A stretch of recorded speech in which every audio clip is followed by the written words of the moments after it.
Welcome to Clothing Culture, a fashion industry podcast at the intersection of technology and innovation. I'm Emily Lane. And I'm Bret Schnitker. We speak with experts and disruptors who are moving the industry forward And discuss solutions to real industry challenges. Clothing Culture is brought to you by Stars Design Group, a global design and production house with more than 30 years of experience. Welcome back to another episode of Clothing Culture. Once again, we find ourselves in the glorious Penthouse 45 with sweeping views in Midtown Manhattan. It's great to be back, isn't it, Bret? It is great to be back. Well, today I am really excited about our conversation. We're going to dive into fashion industry fluidity with our guest, Keanan Duffty, who is really kind of this rocker meets fashion designer. I'm really thrilled to have you here, having collaborated with the Sex Pistols, David Bowie, author, musician, award-winning designer, and director of fashion programs at Parsons School of Design. So well accomplished. Welcome to the podcast, Keanan. Thank you so much for having me on. And I love your rock and roll jacket. Oh, well, thank you. She wore it for you, Keanan. Thank you. I appreciate it. It's great. Got to sport a little English rock for you here. So, well, today we're talking about fluidity within the fashion industry. This really isn't limited to the fluidity when it comes to gender and sexuality. It does come into play a little bit, but it really is about fluidity in the industry as a whole. This came up during our conversation before this podcast, and really it was inspired as you were telling us about your recent experience at the Kyiv Art and Fashion Days. Do you want to tell us a little bit about that? Yeah, sure. So first of all, thank you so much for having me on. It's a real pleasure to be here with you. And I was recently invited to Kyiv, which I learned is correctly pronounced Kyiv. Okay, well, thank you for that. Sorry, Kyiv. In Ukraine, Ukraine, and to a festival called Kyiv Art and Fashion Days that was organized by Sofia Chikonia, who is a sort of major player in that region. She's the founder of Tbilisi Fashion Week in Georgia, and she wanted to create an event that mixed art, fashion, design, photography, and the emerging underground culture in Ukraine. And so she invited myself along with a number of other international editors to kind of come and be part of the event and witness it, meet the designers there, and to see the sort of new creative system that is happening. And it was really an eye-opener for me, actually. I obviously had probably a stereotypical idea of what I would encounter in Kyiv, and it was a completely different experience. Many young designers that are really well established with fantastic collections that are doing work for performers like Cardi B and Lady Gaga. They're showing in Paris. They're really accomplished as anyone else on the world stage. And it really made me think about the diversity that's really happened within fashion weeks around the world. Traditionally, we think of Paris, Milan, New York, London. Right. But there are so many fashion weeks happening around the world where the focus is on sort of local talent that maybe doesn't yet have international exposure. And that's probably a good thing because they're not under that spotlight yet. Right. So they're being able to gestate and develop. Social media isn't quite exposing them in a major way just yet, so they can kind of get their groove. They're sort of establishing their handwriting as designers. They're finding out what their consumer wants from them. They're doing it in a way that is not pressured to the greater degree that we are, let's say, in New York City or in Paris or London, because of the price of real estate, fundamentally. Right. So, they have these great ateliers. They're able to do fantastic shows, possibly without the kind of overhead that they would experience if they were in New York. Sure. And, for me, it was, I saw designers like Gudu, who's a very well-established designer locally, Lake Studio, who created a fantastic performance with this sort of female music act called Dark Daughters, who perform with accordions and violins. Oh, how fun. And kind of like, it's very experiential. This is my description. It's kind of like gypsy Eastern European vibe. Yeah. But very modern in a way that Lady Gaga, I'm forgetting her name, Amy Winehouse. Oh, How could you forget yes. Amy Winehouse? But Amy Winehouse took kind of hip hop lyrics and mashed them together with a sort of traditional R&B sound. And so these women are kind of taking very contemporary ideas in lyrics and mashing them together with a sort of a local folk sound, if it were. And then also designers like Frolov that are doing brilliant kind of burlesque-inspired apparel. That the handwork is so phenomenal, and all of the designers are utilizing local craftspeople in a way that probably can't be done in the rest of the world anymore because those crafts have kind of faded away. So they're actually monopolizing local talents and bringing that to the world, and that's what I thought was fantastic. Really amazing thing to witness. As we're traveling, we're seeing similar things. We're seeing these places you wouldn't typically imagine would have a notable impact on fashion. Fashion has always had the conversation about being inclusive, right? Yeah. And open-armed, but kind of the nature of how it distills down is always into these big cities, and the visibility for, the diverse group of talent and creativity globally rarely makes it to those areas. And, as we were talking, I think it was last week or whatever, I started really doing a lot of research on these fashion weeks, and I'm shocked where they are. I mean, there's over 140 fashion weeks around the world. Yeah. America still has, I think, 42. Being a consumer nation, I guess the way we are, we still are at the top of the pack with the number of fashion weeks.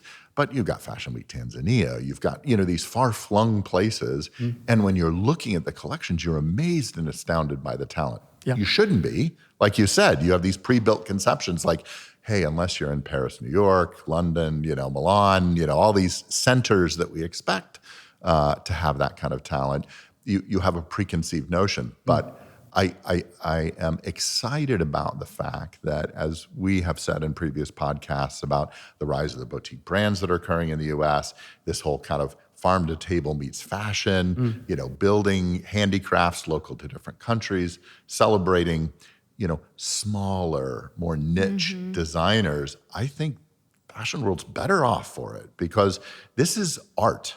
Yeah. Fashion is art. They're artists, and the ability to see more beauty and more art from more places in the world, I think enrich our experience and inform fashion as a community. Yeah. It's true, and there's also an infrastructure certainly in Kyiv. There is a major department store called Tsum, which we would spell it Tsum. That's not the spelling in that region, but that's a department store that was established in 1939. Was the sort of first major retail space in Kyiv, and has undergone this recent sort of rebirth, transformation and rebirth, where the entire interior of the store was removed and rebuilt. The exterior, the sort of post-Soviet exterior remains. And this is a store that has all of the major international fashion brands, but also all of the local domestic Ukrainian brands too. So they're supporting all of that local talent.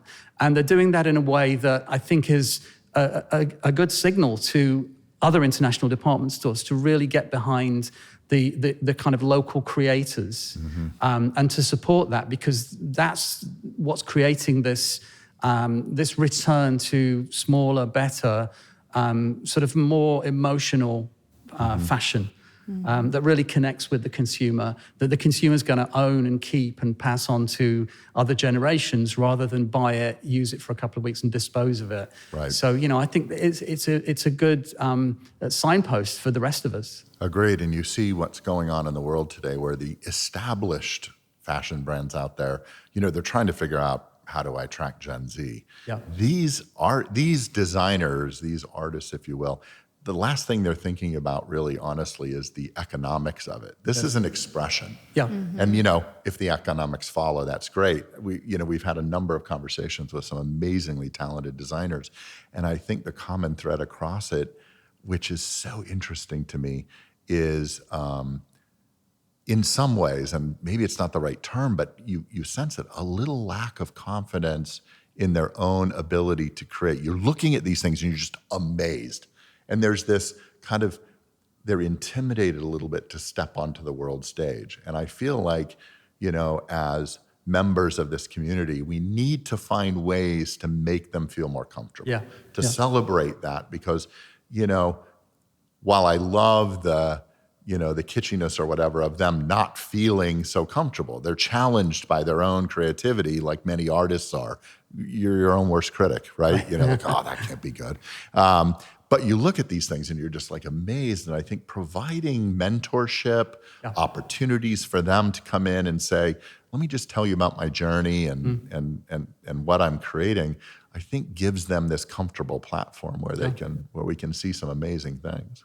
And there's certainly support there. The Kyiv Art and Fashion Days is supported by Ukrainian Vogue. That's the major media partner, and but also Czech Vogue was there too. We had Mickey Boardman from Paper Magazine from New York. We had representatives from Forbes publications, myself. So there was really a nice, small but nice international community of communicators. And, it's kind of our role to then go and tell the story to the world, and actually to say to sort of younger people that are in Ukraine, there is a world out there that's actually interested, in what you're doing, and we're kind of looking at it, so don't feel like you're operating purely in a vacuum and only to your domestic community. Because, for example, there's talk of Kyiv being the new Berlin. So, I've seen a few sort of media publications saying it's really a happening city, and that seems to be true. There are amazing restaurants, world-class restaurants. The very famous techno club in Berlin called Berghain, it's just opened in Kyiv. So there's a sort of food culture. There's a nightclub culture. There's a creative community. It's all there. And it feels like quite a young city. It feels like there are a lot of great little coffee shops and places to meet and small galleries showing local designers and artists. And so it's a great moment, I think. And I know that's replicated in Georgia too, in Tbilisi. I know that there's probably a more advanced scene in Tbilisi. Outside of the larger publications that you mentioned, and I think they've all done a really good job of recognizing some of these up and coming and unique, diverse designers. Do you feel that it's still, as you visited Kyiv, and do you feel that it's still geographic? Do you feel like the excitement that you felt that happened in Kyiv, is that ever going to be translated into the U.S. from Kyiv? I mean, is there a pipeline where? I think the pipeline's beginning. I think it's at an emergent stage. Yeah. We did a panel at the Tsum department store, and it was to a room of a couple of hundred people, and you could feel that someone on the panel made a comment about the emergence of the fashion community, that being designers, photographers, stylists, the greater fashion community beyond just design and producing. But you can feel it's in that kind of, there's an urgency and an excitement that is always in the emergent stage of some kind of creative community. And I think it's interesting that international publications are, saying that it's the new Berlin. I mean, it's kind of an easy, it's sort of an easy handle to put onto something, because it can also be dismissed as well, and people can move on to the next city quite quickly. But I think in this case, it's true. It does feel like that because, economics drives a lot of things, obviously. Yeah, agreed. And having the opportunity to open a small coffee bar or open a design atelier with probably not too much financial pressure, it allows you to do exactly what you said, to be focusing on the creativity first and foremost, and the products.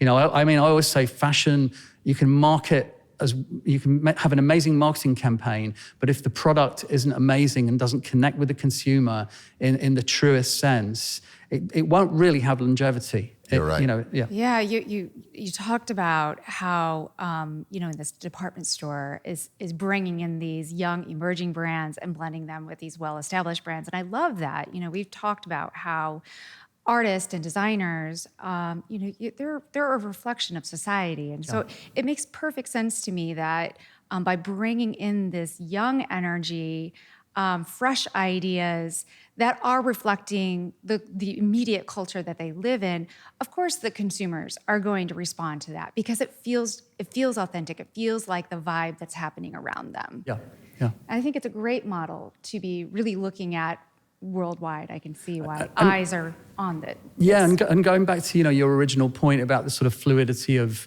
the fashion system, to me that was a real solid indicator of this.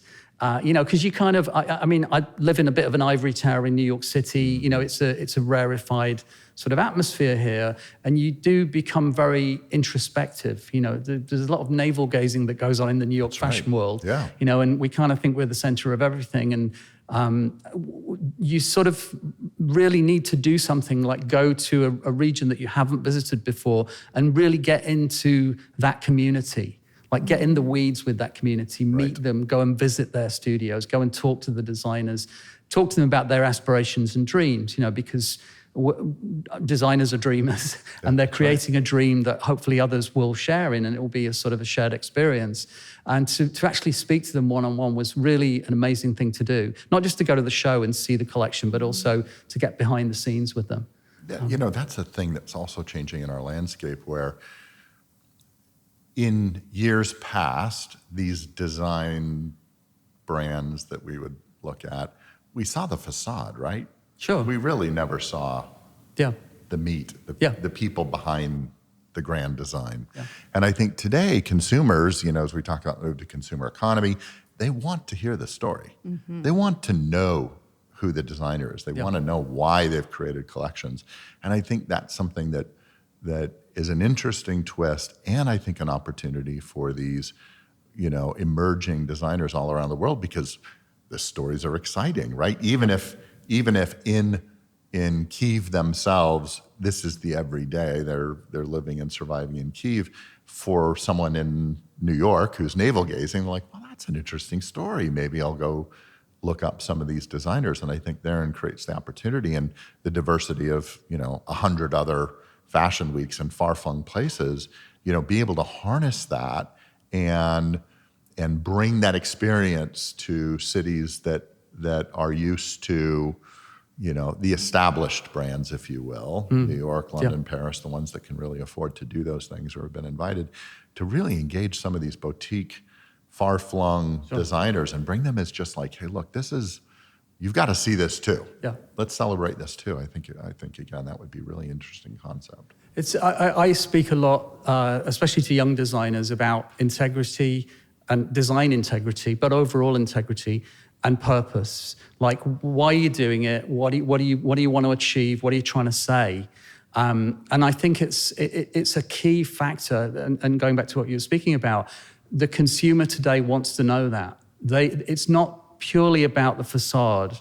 Mm-hmm. They are buying into the dream, they are buying into the facade, but they also want to know that what's behind it really resonates with them. Absolutely. And with their values. It's such a key thing. And it may not be that it may purely be about the integrity of design, for example, about the love of fabric, about the care and attention that goes into production and building something and building a garment and cutting a fabric and doing it the right way, doing something that has really a longevity to it rather than being a kind of quick fix. Right. And again, that you get to when you get up close and personal with a designer.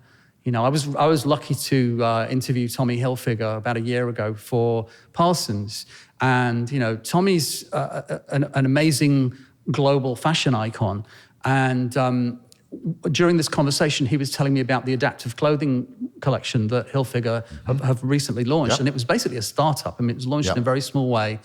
But, I believe one of his children has disabilities. That's what kind of had really given him an interest to move into this sector. And, it was so enlightening to me. And I know Tommy, but I didn't really know that side of his design purpose. Yeah, right. And it was so compelling. Yeah. It was so compelling, and so compelling to students too. Yeah. And I think those stories we're actually starting to get to much more in fashion now because there's an openness. It's very hard today to be a Martin Margiela and never give interviews and be hidden away and be the sort of genius behind the curtain.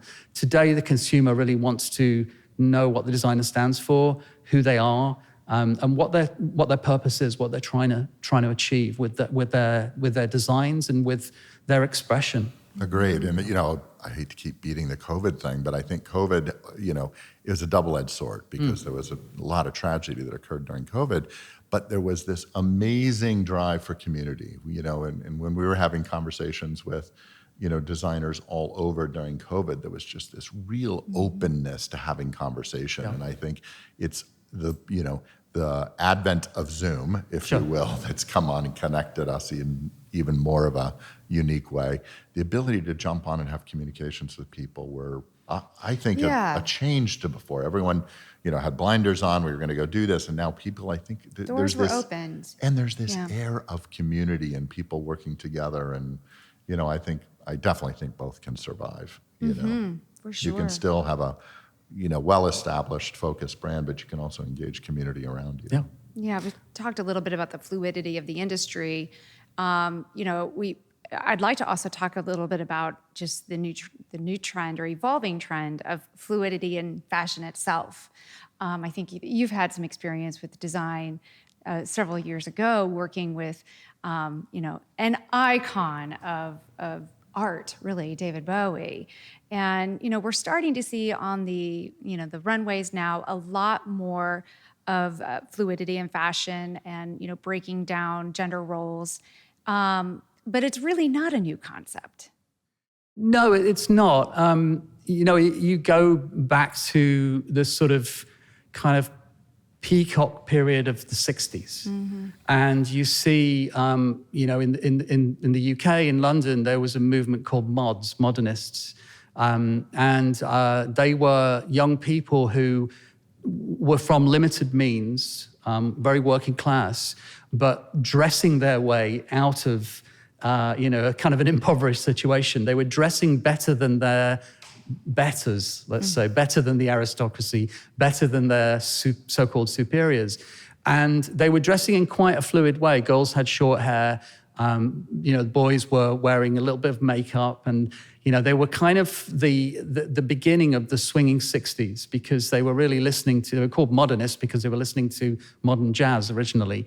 And then that culture was taken up by a lot of 60s bands like The Who and the Kinks and so on. And it became a defining moment in the 60s. But you think of those boys with kind of almost Beatle-ish hair, and they would be shouted at in the streets by the kind of construction guys, you're a boy or a girl, I can't tell, That was the beginning of a sort of sexual expression. It was pre the legalization of homosexuality, so you kind of couldn't be out. People couldn't be out, but they would sort of express themselves through their dress. And I think when homosexuality in the UK was legalized, and it's incredible to think that there was a time when it's like incredible. But, that sort of opened the floodgates for a lot of expression in the creative world. So people like Bowie, for example, were kind of at the forefront of that. But, there'd also been people like Syd Barrett from Pink Floyd, who famously wore makeup, and Pink Floyd wore very flamboyant psychedelic clothes. So it has its genesis in that era of subculture. So designers like Mary Quant, for example, were creating these very sort of boyish looks for girls. So, there would be a less of an emphasis on the waistline, for example. It would be a mini dress that was kind of straight up and down, and famously the kind of, sort of crop dresses too. But it was very much of that time, and it's evolved through certainly British subculture since then. In the early 80s, there was a big sort of renaissance of that style, of which I was certainly part of, which was called New Romantics. And so you had people like Boy George that came out of that era, groups like Duran Duran, for example. None of us were afraid of wearing a lot of makeup and very high shoes and kind of tottering around in these really outlandish outfits, And it was, that was when I was in art school. So it was very much kind of de rigueur of that moment to sort of express yourself in that way. I still would. If I could get away with it today, I still would. You can get away with it today.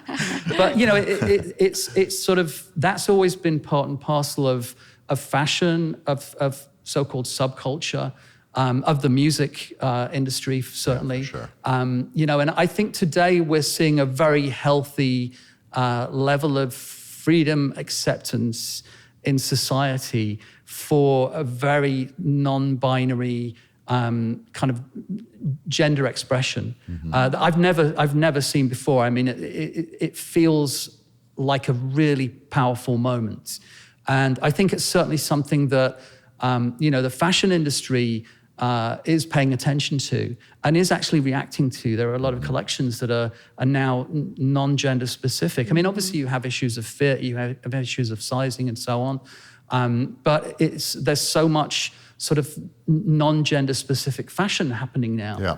It's great. They're It's a actually great diving moment. into it. It's the period of discovery for that because, just like you mentioned, anatomically, you have challenges for fit. Yeah. And what we're seeing in a lot of this non-binary fashion is pretty open silhouettes, very Right. boxy kind of feels. There's not a celebration of form like so much of fashion has done in Sure, the past. sure. And so, the exploration of that is what fascinates me because they're like, okay, we're at this stage where we have to understand and work through all these kind of elements of design. Yeah. And then it'll be interesting to see what that evolution is in the next few years where you can celebrate anatomics, you can celebrate fit and still be non-binary, I think. And I think that's the next stage of, that exploration will be interesting. I actually have to say I saw two guys on the way here to the studio, two guys on the street independently wearing skirts. Yeah. Oh, that's happening all And, over the place. I mean, I've seen that quite a bit. They were I Scottish, but other than that, yeah. they actually, it was actually phenomenal because you see that a lot downtown. Sure. But in Midtown, around 42nd Street, maybe not so much, Yeah, So right. that was kind of really refreshing, Yeah, agreed. Yeah. Well, the Scots have loved it for years, right? Nice and breezy. That's right. Yeah. Yeah, you go back even into Victorian times. I mean, it's always been a conversation, whether it's been on the table or not. Yeah.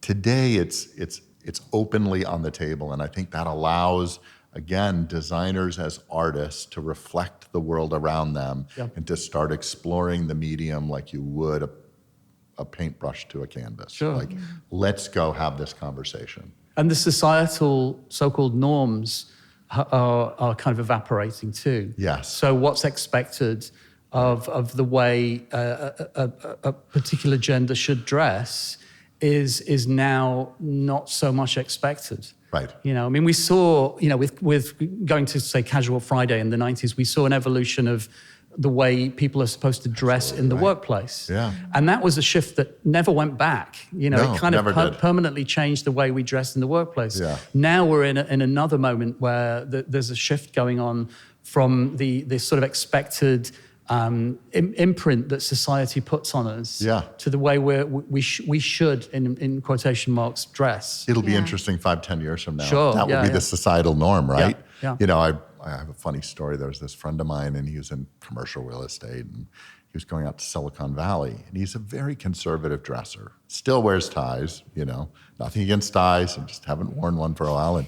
And he was all decked out. I'm like, where are you going? And he goes, Silicon Valley. I said, I wouldn't wear that. And he's like, what do you mean? He goes, I'm going to a business meeting. He wouldn't listen to me. He comes back and he goes, holy smoke. He goes, I'm in this meeting with all these, high-tech Silicon investors.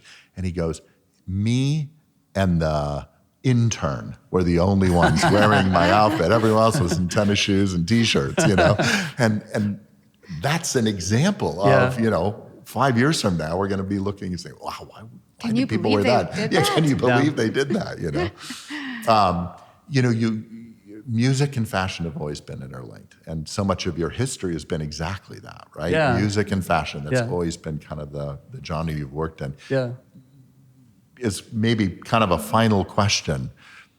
Is music and fashion still so linked? Is there still this driving force that, years ago you talk about the David Bowie collections and all of this stuff going on? Do you feel that while music in fashion elements is still there, do you think that the musicians are informing as much in fashion as they used to? Well, I'll tell you a secret. I don't like fashion, really. Yeah, right. I've never really been into fashion. As a kid, I was inspired by the style of musicians, and I didn't equate that with fashion. And that's kind of what took me into studying fashion, because I was kind of into the look of things. I think the economics of the music industry and the economics of the fashion industry have totally changed in the last decade. Musicians wouldn't go within 20 miles of a stylist until probably the 90s. It was, stylists, it didn't really exist as a kind of job until the 80s. It was, there's famously Caroline Baker, who's one of the greatest editors in the UK, who was the first person to be called a stylist, as far as I know. So the idea of a stylist dressing a musician was kind of an anathema. It was, musicians dressed themselves. That's right, yeah. Or they usually were given things because they never want to pay for anything. But I think today the economics have changed, that it's become a business model and a revenue stream. So for the music industry, there's a revenue generator, because you can't, Taylor Swift sells records, and probably she's one of the few. Yeah. Nobody else is really selling music, and streaming is so microscopically small in terms of a revenue stream. So musicians are looking for other ways to make a living. Yeah. And fashion, clothing, apparel, all of that stuff is a possibility, especially if they get bigger and bigger and a more prominent name. And similarly, I think the fashion industry sees the marketing opportunity of a music artist who has global recognition. Mm-hmm. I mean, also now you have the influencer, which is you don't need to be a musician to have massive influence. And actually, most influencers have a broader influence than many musicians do. Absolutely. So it's a very sort of, the paradigm's really, really shifted. Yeah. But I think there's a mutual sort of benefit in music and fashion now to work together. David Bowie, the estate of David Bowie just opened a store on Worcester Street in Soho, which is open until January. And there's a similar store in London on Haddon Street where the famous phone box picture from Ziggy Stardust is taken. And it's selling David Bowie merchandise for 3 months only, in the middle of Soho. So this is an indication of where things are going with music. Bowie was often ahead of the curve with that stuff too. Kind of being able to monetize what he was doing as a creative artist, but doing it in a kind of a cool way so it didn't lose credibility. But I think a lot of music artists today don't really care about credibility. It's the old notion of credibility doesn't exist. Oh, of course, absolutely right. Yeah. Are you still playing? I am still playing, yes. So in a band or? Yeah, I have my band Slinky Vagabond. We just had a new record out. Oh, very cool. Yeah, it's called King Boy Vandals, which is an anagram of Slinky Vagabond. Okay. Awesome. And it's made with my friend Fabio Fabri, who's an Italian guitarist and producer. Available on all the platforms? It's on all platforms. Okay. We have CDs, we have vinyl. Are you burning vinyl? Cassettes, yes. Oh, that's killer. Because my God, we had a conversation the other night how vinyl has exploded. Yeah. Like, everyone now wants vinyl again. I mean, I think that's going back to fashion. That's the thing about fashion, that it's about a product. And you can have amazing storytelling, amazing marketing, and that needs to happen too. Yeah. But the consumer, they want the product. Mm-hmm. They might. I still have clothes from Vivienne Westwood that I have had from the early 80s. A fellow clothes hoarder. They don't fit me anymore. They haven't fitted me for a long time. But I keep them because I'm emotionally connected to them. I remember where I was and when I bought them and where I was falling down when I was wearing them in various nightclubs. And it's really important. I resemble that, Ramon. It's really important to sort of have that. And I think that's one thing that, in all the evolution that's happening in fashion right now, that's one thing I don't think is going to change. The product is really the key. Yeah, agreed. What do you think about digital fashion? It's very interesting. I mean, I was talking to a friend of mine a couple of weeks ago, and he's sort of launched a kind of digital fashion collection. And I was saying to him, I've always wanted to get paid for designing clothes that don't exist. Yeah, manufacturing is so much easier. Get rid of the manufacturing. Very sustainable, Yeah. Well, this has just been a fantastic conversation. It's really fascinating, your history, your perspective. Thank you for joining us today. Thank you so much. If you ever need a cellist to join you on an upcoming recording, You can call me. I'm going to be calling you because I did an album with Subway performers in New York about 5 or 6 years ago, and it's called Subway Symphonies. And I found people on the subway, had a viola player, had a soprano opera singer. So yeah, I'll be calling you, don't worry. We'll collaborate, can't wait. Thank you so much, Keanan. Thank you. Don't forget to subscribe so you can stay apprised of upcoming episodes of Clothing Culture.